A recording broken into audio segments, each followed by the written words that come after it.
Hello friends and dear student, एक बार फिर से आपका बहुत बहुत स्वागत है। तो आज की इस वीडियो में हम लोग पढ़ने वाले हैं फार्मेसी लॉ एंड एथिक्स के चैप्टर नंबर 3 का पार्ट नंबर 9 और ये इसका आखिरी पार्ट है। तो आज का हमारा टॉपिक है new amendments of drug and cosmetic act and rules. आज मेरी तबीयत कुछ ठीक नहीं है, बहुत तगड़ा नज़ला हो गया है, ये कंटिन्यूटी बनी रहे इसके लिए मैं पढ़ा रहा हूँ। तो हम लोग आते हैं अपने टॉपिक पे। आज का जो हमारा टॉपिक है वो है new amendments of drug and cosmetic act and rules. तो आपने ड्रग एंड कॉस्मेटिक एक्ट और इसके रूल के बारे में कई बार पढ़ लिया है कि ये एक्ट्स क्या है, रूल क्या है। तो उसी के अंदर अमेंडमेंट्स का मतलब होता है कि कुछ उसके अंदर मॉडिफिकेशन करना, कुछ चेंजिंग लाना, कुछ बदलाव लाना। जैसे कि मान लीजिए एक रूल बना हुआ है लेकिन वो क्या है, उससे मतलब सारी ज़रूरतें पूरी नहीं हो पा रही हैं, बहुत सारी बातें छूट जा रही हैं, या ये कि वो रूल अच्छा नहीं है, उससे लोगों को नुकसान हो रहा है, तो उसको बदला जाता है, उसमें मॉडिफिकेशन किया जाता है। या अगर ज़रूरत होती है कुछ और उसमें नया रूल ऐड किया जाए, कुछ नए प्रोविजंस लाए जाएं, तो उसी को हम लोग बोलते हैं अमेंडमेंट्स। ठीक है, मान लीजिए एक एक्ट है, उस एक्ट के अंदर कुछ और बढ़ाया जाए या घटाया जाए, या जो है उसी को थोड़ा सा और अच्छे से मतलब बना के पेश किया जाए, तो वो होता है अमेंडमेंट्स। ठीक है, तो ये जो हमारा ड्रग एंड कॉस्मेटिक एक्ट और रूल है उसी के अंदर क्या है, कुछ अमेंडमेंट्स हुए हैं। तो ये अमेंडमेंट्स होते रहते हैं बार बार, ऐसा नहीं है कि मतलब ये पहली बार हुआ है, तो कई बार इसके अमेंडमेंट्स हुए हैं। तो हम लोग पढ़ेंगे जो न्यू अमेंडमेंट्स है, ठीक है, क्योंकि सिलेबस में आपके पूछा न्यू अमेंडमेंट्स, तो उसके बारे में हम लोग पढ़ेंगे। ठीक है, तो the last amendments were announced by the central government on 17 जुलाई 2019। तो जो सबसे लास्ट अमेंडमेंट हुआ है इस वाले एक्ट के अंदर, drug and cosmetic act and rules के अंदर, तो वो हुआ है 17 जुलाई 2019 को। और ये कौन करता है, तो ये सेंट्रल गवर्नमेंट करती है। और ये जो ड्रग टेक्निकल एडवाइजरी बोर्ड है और जो कंसल्टेटिव कमेटी है, ये लोग उसको मतलब क्या पूरा मशवरा देते हैं, पूरा सलाह देते हैं कि क्या करना नहीं करना है, तो फिर उसके हिसाब से ये लोग अमेंडमेंट करते हैं। तो कुछ इम्पोर्टेंट अमेंडमेंट्स ये नीचे दिए जा रहे हैं तो कई सारे, लेकिन जो थोड़े मेन से थे वो मैंने ले लिया है। तो सबसे पहला क्या है, रूल 150J रिन्यूअल। ठीक है, तो ये जो एक रूल है 150J रिन्यूअल, वो क्या कहता है, तो वो है on an application of renewal the providing authority में inspect that the conditions are followed और नॉट। ये कह रहे हैं कि अगर कोई रिन्यूअल के लिए एप्लीकेशन देता है, हाँ, अब रिन्यूअल क्या है, तो जैसे कि मान लीजिए आपने ड्रग लाइसेंस बनवा लिया, तो ये नहीं कि अब वो हमेशा के लिए हो जाता है, बल्कि उसको 5 साल के बाद आपको रिन्यूअल कराना पड़ेगा। समझ में आ रही बात? उसको ला के वहाँ पर जमा करेंगे, फिर उसको क्या दूसरा एक सर्टिफिकेट आपको बना के देते हैं और कुछ फीस वगैरह भी लगती है। तो वो रिन्यूअल कराने के लिए अगर आपने एप्लीकेशन दिया है, तो जो प्रोवाइडिंग अथॉरिटी है, यानी जो लाइसेंस प्रोवाइडिंग अथॉरिटी है, तो वो ये नहीं कि डायरेक्ट आपने एप्लीकेशन दिया और उन्होंने नया बना के आपको दे दिया, ऐसा नहीं, बल्कि वो क्या है, आपको चेक करेंगे, मतलब आपके जो कंडीशंस हैं, आप जो काम कर रहे थे, हो सकता है कि आपसे रिकॉर्ड मांग लें कि आपने कितनी दवाएं बेची, नहीं बेची, आपने क्या कहते हैं कितनी प्रिस्क्रिप्शन फिल किए, तो वो कुछ मतलब चेकअप कर सकते हैं, इंस्पेक्शन कर सकते हैं। समझ में आ रही बात? तो वो अगर वो चाहेंगे तो वो इंस्पेक्शन करेंगे और देखेंगे कि द कंडीशंस आर फॉलोड और नॉट, कि और ये भी देखेंगे वो कि जो कंडीशंस बताई गई हैं फार्मेसी चलाने के लिए या दवा वगैरह बनाने के लिए, उसको फॉलो किए जा रहे हैं कि नहीं किए जा रहे हैं। अगर उनको लगता है कि मतलब सब चीज़ें ओके हैं, अगर वो सेटिस्फाई होते हैं, तो फिर वो क्या है, इशू कर देंगे सर्टिफिकेट ऑफ रिन्यूअल। और अगर उनको लगता है कि ऐसा नहीं है, तो वो क्या करेंगे, रिजेक्ट कर देंगे। ठीक है, they issue A certificate of renewal in form 38। तो जो रिन्यूअल का सर्टिफिकेट वो देंगे, वो आपको फॉर्म 38 में आपको फॉर्म 38 भरना पड़ेगा, तो उसके लिए आपको रिन्यूअल का सर्टिफिकेट मिल जाएगा।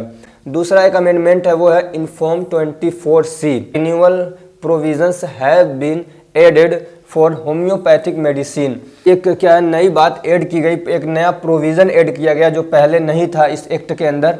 तो वो क्या था प्रोविज़न, तो इट स्टेट्स, ये बताता है कि एप्लीकेशन फॉर द ग्रांट और रिन्यूअल ऑफ ए लाइसेंस, यानी है कि अगर आपको लाइसेंस लेना है या लाइसेंस को रिन्यूअल कराना है टू मैन्युफैक्चर फॉर सेल और distribution of homeopathic medicine in form 24C। तो अगर आपको क्या होम्योपैथिक की दवा बनाने के लिए या उसको सेल करने के लिए, उसको डिस्ट्रीब्यूट करने के लिए अगर आपको लाइसेंस चाहिए, तो क्या है, आप फॉर्म 24C उसके लिए फिल करेंगे, चाहे आपको नया लाइसेंस चाहिए या फिर आपको अगर रिन्यूअल कराना है तो ये फॉर्म आप भरेंगे 24C। एक अमेंडमेंट और है, काफ़ी आसान है। ये क्या है, एडिशन ऑफ रूल 77 एंड 82। तो ये 2 रूल ऐड किए गए और, ठीक है, ये जो 2 रूल हैं, ये 77 और 82, ये 2 रूल और इस एक्ट के अंदर ऐड कर दिए गए। अब ये रूल क्या होता है मैं बहुत डिटेल में पढ़ा चुका हूँ। To provide more clarification on duration of licence. और ये किस लिए ऐड किए गए, तो जो हमारे लाइसेंस का ड्यूरेशन होता है, यानी कितने दिनों तक ये लाइसेंस वैलिड रहेगा, तो उसी को और क्लियरिफाई करने के लिए और अच्छे से बताने के लिए ये 2 रूल ऐड किए गए। ठीक है, तो एक क्या है, लाइसेंस ड्यूरेशन। पहला जो रूल ऐड किया गया वो क्या था, लाइसेंस ड्यूरेशन, यानी लाइसेंस की अवधि कितनी रहेगी, कितने दिनों तक वो मान्य रहेगा, वैलिड रहेगा। तो ए लाइसेंस इशूड इन फॉर्म 28। तो जो लाइसेंस फॉर्म 28 के अंदर इशू होता है, अब ये फॉर्म 28 किस चीज़ के लिए भरा जाता है वो नीले में इधर लिखा हुआ है। ऐसे ही जो फॉर्म 28B है उससे जो लाइसेंस लिया गया है तो उसका ड्यूरेशन के बारे में ये बात करेगा। ऐसे ही जो फॉर्म 28D है उससे जो लाइसेंस लिया गया है उसके ड्यूरेशन के बारे में ये बात करेगा। अब ये अलग अलग जो लाइसेंस लिए जाते हैं, किस लिए लिए जाते हैं, वो सब ये नीले वाले में लिखा हुआ, इसको आप पढ़ लीजिएगा। ठीक है, तो ये जो तीनों लाइसेंस हैं अलग अलग, जो कि एक आपने लिया फॉर्म 28 के अंदर, 28B के अंदर और फॉर्म 28D के अंदर। तो ये जो भी लाइसेंस हैं तो ये कब तक वैलिड रहेंगे, तो विल रिमेन वैलिड। तो ये क्या है, हमेशा वैलिड रहेंगे। इफ़ लाइसेंसी डिपॉजिट्स ए लाइसेंस रिटेंशन फी। अगर क्या है, जब तक के लाइसेंसी जिसने लाइसेंस लिया है वो लाइसेंस रिटेंशन फ़ी जमा करता रहता है। ठीक है, उसकी एक फ़ीस लगती है, यानी 5 साल के बाद लाके फीस जमा किया और अपना वहाँ से रिन्यूअल करा लिया उसने। तो जब तक वो रिटेंशन फ़ी जमा करता रहेगा तब तक क्या है, ये वैलिड रहेगा before the expiry date of every 5 year. समझ में आ रही, हर 5 साल के बाद आपका जो वो लाइसेंस है वो क्या हो जाएगा, एक्सपायर होगा। तो उस एक्सपायरी से पहले अगर आप फीस जमा कर दे रहे हैं तो फिर क्या है, आपका जो लाइसेंस है वो वैलिड रहेगा। ठीक है, और ये जो 5 साल है वो कब से जोड़े जाएंगे, तो from the issue date of the licence.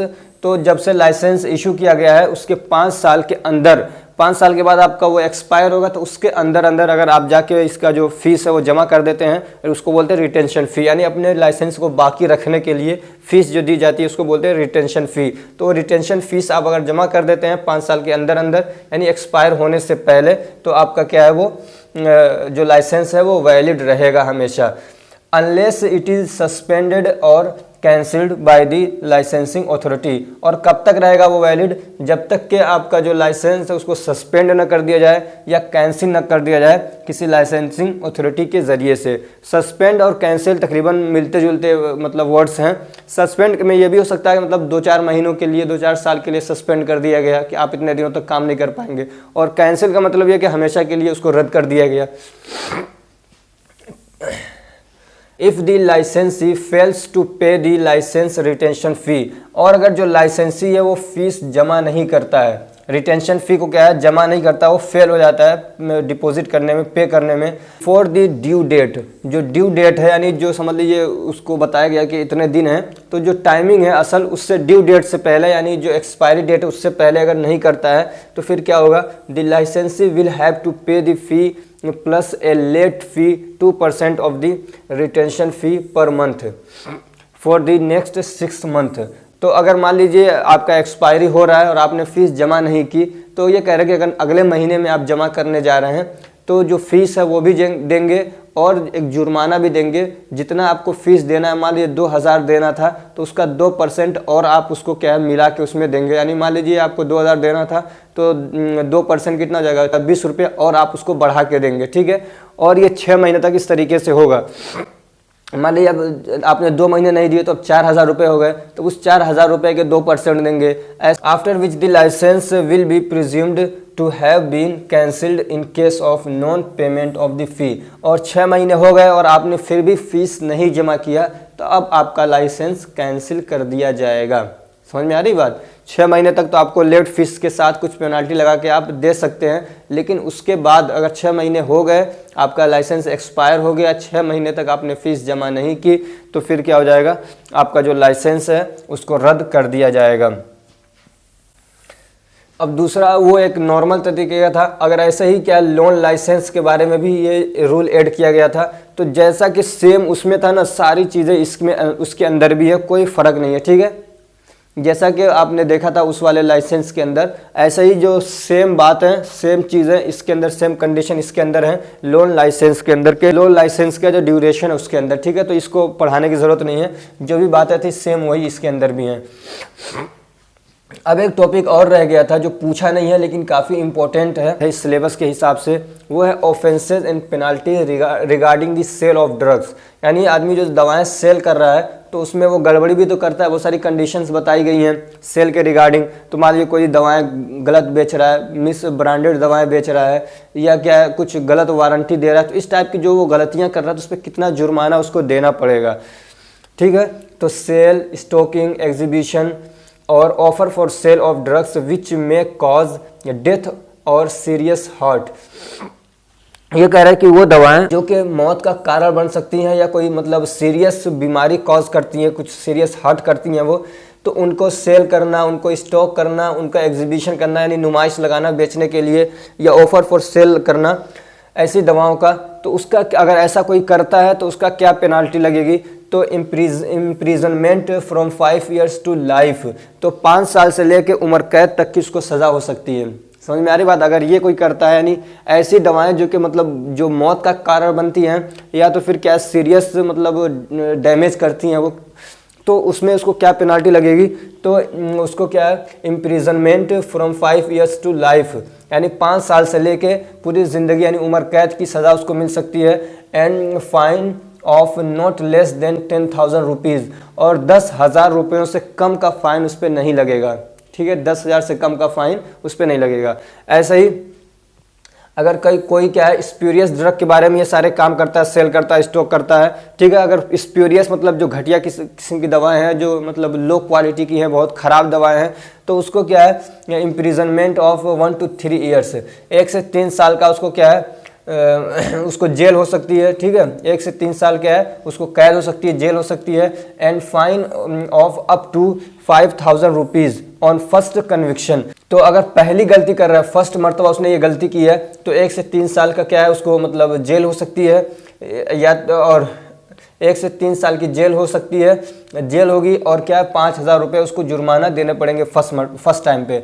And for 2 to 6 year imprisonment and fine 10,000 rupees on next convictions.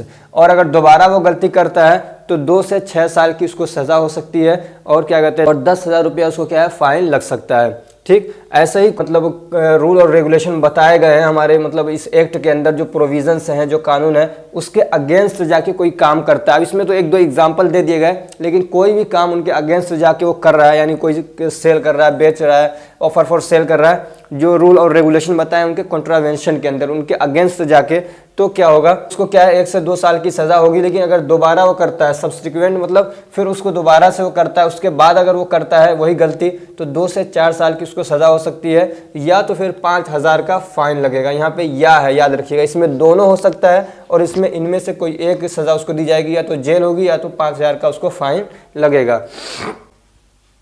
ऐसे ही अगर फेलियर टू कीप रिकॉर्ड और डिस्क्लोज रिक्वायर्ड इन्फॉर्मेशन, अगर कोई आदमी क्या है जिससे रिकॉर्ड मांगा जा रहा है, मान लीजिए इंस्पेक्टर आए, ड्रग इंस्पेक्टर, उन्होंने रिकॉर्ड मांगा, तो कोई रिकॉर्ड अगर नहीं दे रहा है, ठीक है, रिकॉर्ड उसने जमा नहीं किया है, या तो फिर क्या है जो उसके पास कुछ इन्फॉर्मेशंस हैं वो उसको डिस्क्लोज कर रहा है, दिखा नहीं रहा है, छुपा रहा है, तो ऐसी कंडीशन में अगर मान लिया वो पकड़ा गया तो फिर 1 साल की उसको क्या है जेल हो सकती है, या तो 1,000 रुपये का उसको फाइन लग सकता है। ऐसे ही क्या है फॉल्स वारंटी टू परचेज, और जो दवाएं हैं उसको गलत वारंटी दे के बेच रहा है, तो उसमें क्या होगा, तो इम्प्रिजनमेंट फॉर 1 ईयर और fine up to 5,000 on first conviction.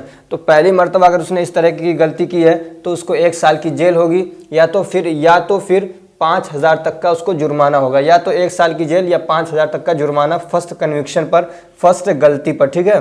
और अगर वो क्या है दोबारा ऐसी गलती करता है तो 2 साल की उसको सज़ा होगी जेल की, या तो फाइन देगा वो, ठीक। और अगर नहीं मानता, वो गलती बार बार करता है, तो फिर उसको जेल भी होगी और उसको जुर्माना भी देना पड़ेगा। और ये जो फाइन है, जो जुर्माना है, ये 5,000 है फर्स्ट टाइम पे। अगर देखते हैं कि गलती उसकी सेम है तो 5,000 रहेगा, और अगर जो लाइसेंसिंग अथॉरिटी है उनको लगता है कि ये मतलब गलती ज़्यादा बड़ी कर रहा है, कि गलती को बार बार रिपीट कर रहा है, तो जुर्माना और भी बढ़ा सकते हैं।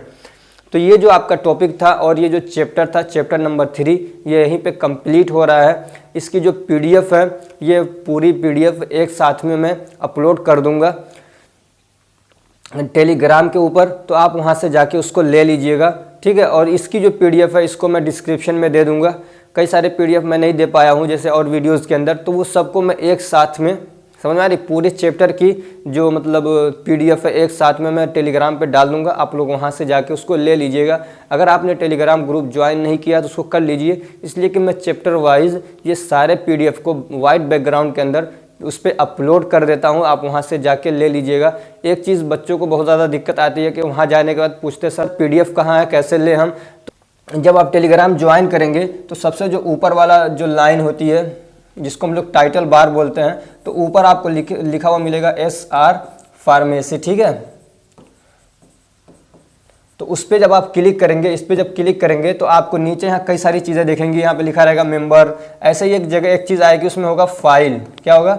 फाइल। जब फाइल पे क्लिक करेंगे आप तो इसके अंदर आपको सारे पीडीएफ जो मैंने डाल रखे हैं आपको सब मिल जाएंगे। वहाँ से आप उसको डाउनलोड कर लीजिए, उसको यूज़ करना चाहें तो वहाँ से आप उसको यूज़ कर सकते हैं। तो अब हम मिलते हैं नेक्स्ट चैप्टर के साथ। Thank you so much for watching.